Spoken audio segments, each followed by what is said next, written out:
the author rahimahullah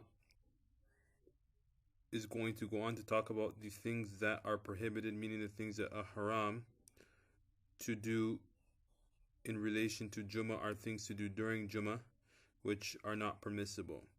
And so he mentions وَيَحْرُمُ السَّفَرُ عِنْدَ الزَّوَالِ مِنْ يَوْمِ الْجُمْعَةِ عَلَى مَنْ تَجِبُ عَلَيْهِ الْجُمْعَةُ. First thing that he mentions is that it is not permissible for a person to travel after the zawal. After the zawal, meaning after the time of Jumu'ah, the time of Dhuhr has entered, then it is not permissible for a person to start his travel. And the reason for that is because once a person is present during the time of Jumu'ah, then the obligation occurred while that person was a resident. So now they have no excuse to travel thereafter because it's obligatory for them to attend the congregation, and then afterwards they can travel. So what it means is that a person cannot travel once the obligation of Jumu'ah has set upon them.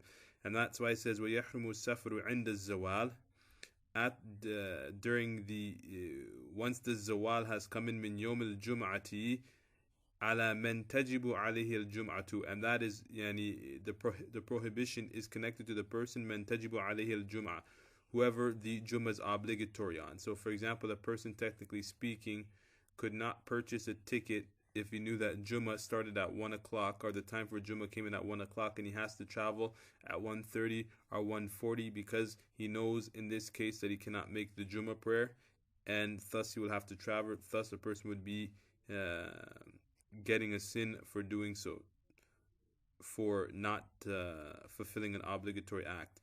يحرم عليه الكلام والنافلة والإمام يخطب سواء كان في الخطبة الأولى أو الثانية.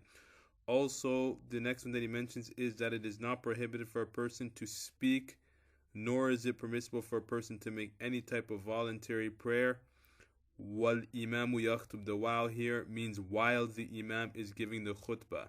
It is not permissible, and the reason why it's not permissible is because it is obligatory for us to listen to the imam when the khutbah is going. So you cannot chat to the person beside you. You cannot stand up and pray nafila.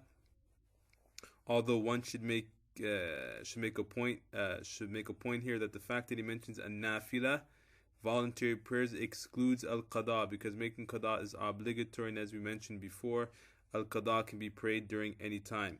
So what he's talking about here is praying the 2 rak'ahs for entering the masjid, or rak'atay as-sunnah. All of that is not permissible because it would negate the obligatory act, which is to listen to the imam while the imam is speaking. So no type of action is to be done except listening to the imam.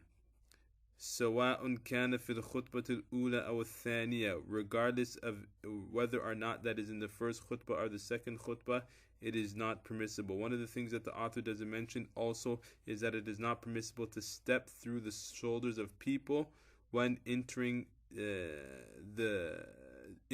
the khutbah between the people who are sitting. If a person enters the mosque, he should sit in the back. And so the ulama mentioned that that is also haram, to step between the people to get into the front row or a row ahead, because it negates or distracts the people from fulfilling the obligatory act, because you're going to disturb them as you walk through. Then he says, وَيَجْلِسُ الرَّجُلُ وَلَا يُصَلِّ إِلَّا أَنْ يَكُونَ تَلَبَّسَ بِنَفْلٍ قَبْلَ دُخُولِ الْإِمَامِ.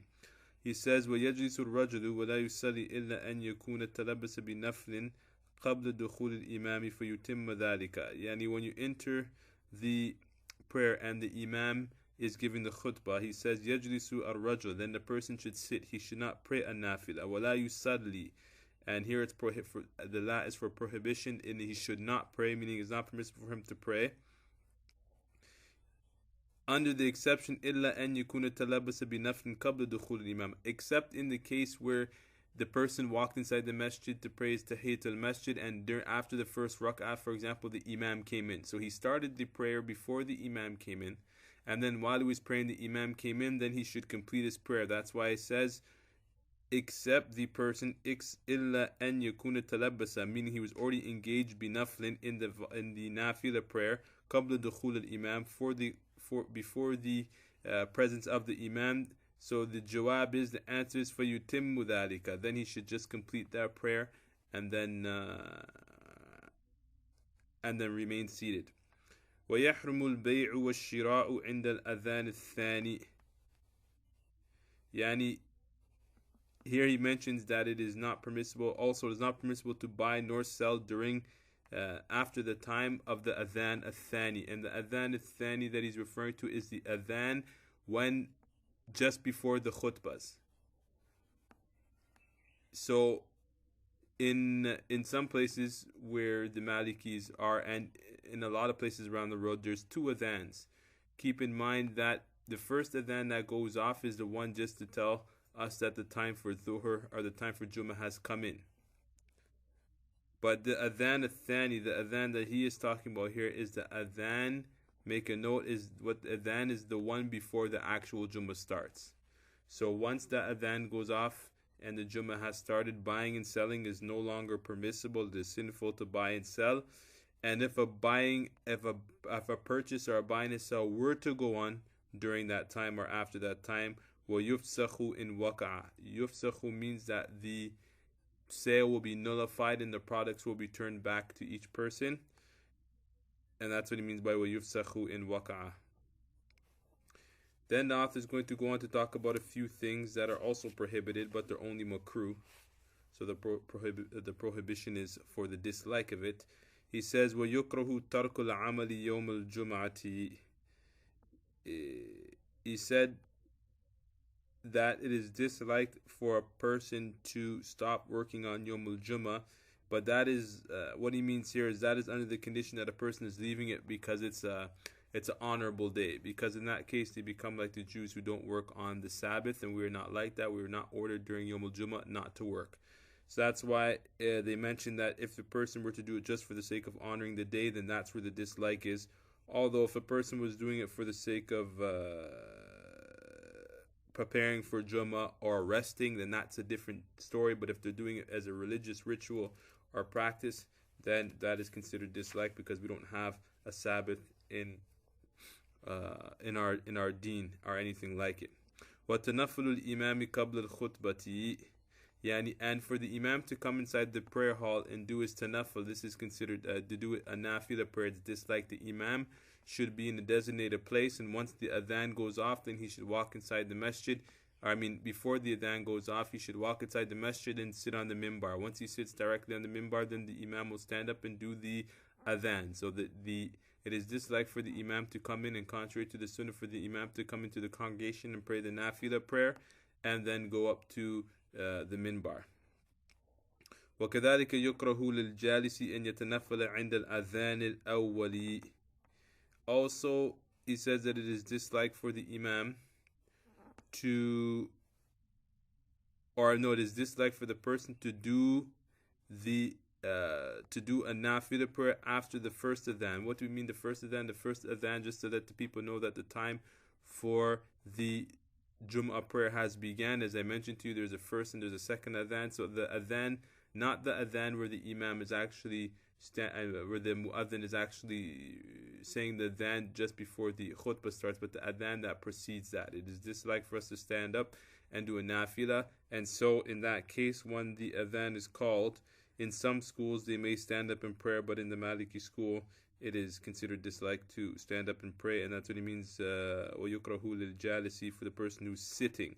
أَنْ يَتَنَفَّلَ عِنْدَ الْأَذَانِ الْأَوَّلِ. So for a person who's sitting, which is contrary to a person who walked in the masjid and the adhan went off, since he's already standing, then he can pray his tahiyatul masjid. But the person who's sitting shouldn't stand up for the sake of praying nafila after the first adhan.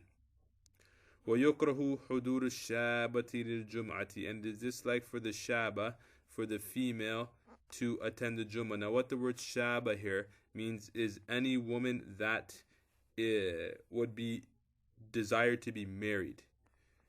Because the opposite of shaba doesn't necessarily mean a young girl, because it means the opposite of a woman to whom men would not be interested in marrying. For example, you have two terms, al-ujuz, al-mutajala, meaning those women who have reached the age to where men are no longer, wouldn't be generally not interested in marrying them are women that age don't have an interest to get married. So when we're talking about a shaba, we're referring to any woman who in general customs would be sought out for marriage. It is disliked for them to it is disliked for them to attend the Jumu'ah prayer because of the kasrat al-ziham, because of a lot of the mixing that goes on during these big congregations.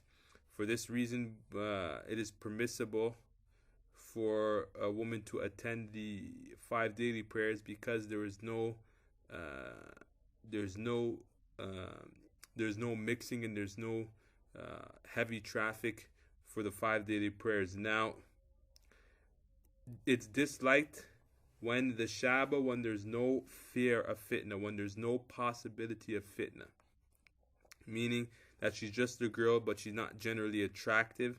Then in that case, or she's not wearing makeup, or she's dressing totally properly, meaning that she's wearing loose clothes and she's fully covered, then in that case, this is what he's talking about here. But in the case where there is fair fitna, either that she's beautiful, or either that she doesn't cover properly, or she's wearing perfume, or she's wearing makeup, or she's not wearing simple clothing, then in this case it's not permissible, meaning that yahrumu would be haram for her to attend the Jumu'ah prayer. Then he moves on, he says, وَكَذَلِكَ السَّفَرُ بَعْدَ الْفَجْرِ وَاللَّهُ أَعْلَمُ. And it is disliked to travel on a Friday before Jumu'ah. So traveling generally on the day of Jumu'ah is considered disliked. That's before the Jumu'ah the time for the Jumu'ah has to come in. We previously mentioned that it's haram for a person to travel after the time for Jumu'ah has come in because the obligation has occurred. What he's talking about here is traveling before Jumu'ah actual starts, during the day of Jumu'ah after Fajr. So the reason why he stipulates after Fajr, because technically speaking, Thursday night is already Jumu'ah in according to the Islamic calendar, because Friday would have already started. So that's why he mentions after Friday, because if a person were to travel, after Fajr, if a person were to travel before Fajr on the Friday, then that wouldn't necessitate a dislike. And that's the end of the section concerning some of the matters related to the issue of Jumu'ah. Allahumma salli ala Sayyidina Muhammad wa ala alihi wa sahbihi ajma'in.